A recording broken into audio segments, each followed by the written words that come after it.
Ya, sementara itu pemirsa pemenang undian program Anten-Anten Nunggu Buko Pal TV, Hatria Jabal, akhirnya menunaikan ibadah umroh ke Tanah Suci. Hadiah umroh gratis tersebut diberikan oleh CEO Holiday Angkasa Wisata dan disambut rasa syukur dan terima kasih dari Tanah Suci.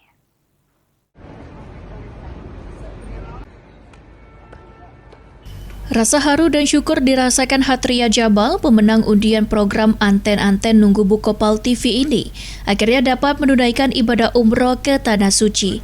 Hatria Jamal merupakan salah satu peserta program Anten-Anten Nunggu Buko yang digelar Pal TV pada bulan Ramadan lalu. Namanya terpilih sebagai pemenang undian yang berhak mendapatkan hadiah umroh gratis dari CEO Holiday Angkasa Wisata Deddy Suparman.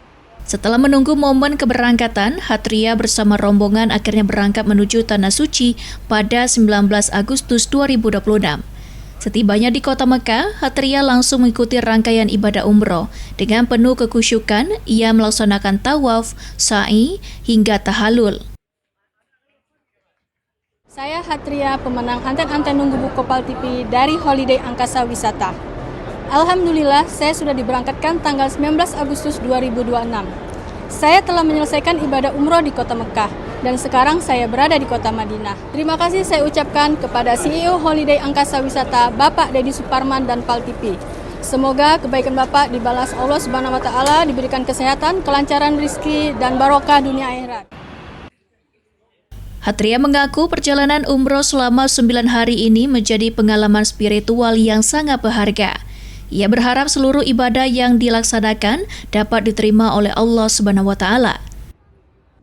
Program Anten-Anten Nunggu Buko Pal TV yang digelar pada bulan Ramadan, hadiah umroh dari CEO Holiday Angkasa Wisata Deddy Suparman, tak hanya menjadi hadiah bagi Hatria Jamal, namun juga menjadi momen yang mengubah hadiah undian menjadi perjalanan spiritual yang penuh haru, doa dan rasa syukur di Tanah Suci.